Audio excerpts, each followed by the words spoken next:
This is a short demonstration of a dialogue journal. As the name suggests, the dialogue journal is a written conversation between a teacher and a student.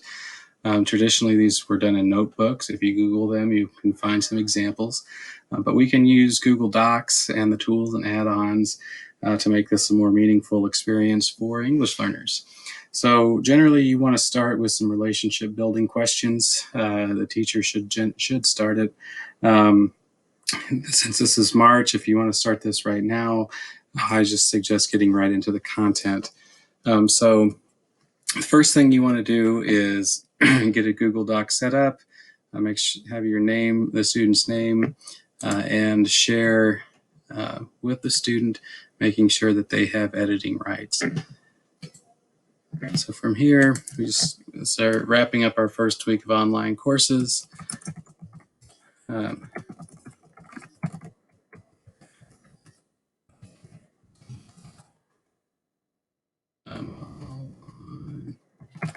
Line.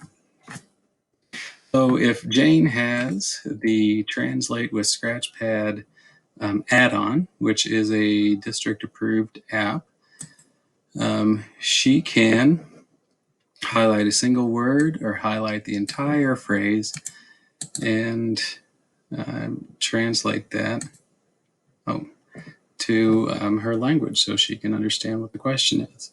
Now Jane will get this and she can provide a response. She can write in whatever language she chooses, and as long as you have the Translate add-on, you can understand what she has to say. Make sure we change this back to English.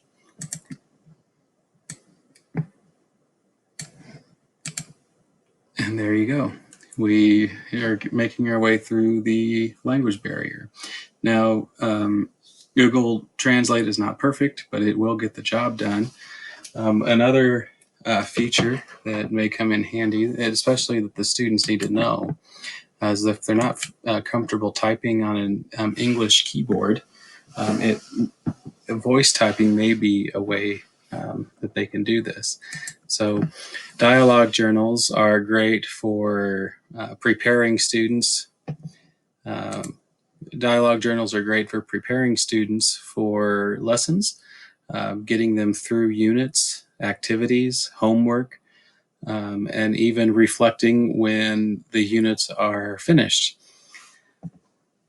And again, she can make sure she's communicating with you. Another thing that she can do is she can write as much as she can in English and fill in words in the native language that she doesn't know in English. So lots of options here, but it is a great way to communicate with students whenever there is a language barrier. One last thing, I do like to make sure that their color codes between what the teacher says and what the student says, so that there's no confusion whenever folks are reading through it. All right, well, that is a dialogue journal. I hope you find it useful.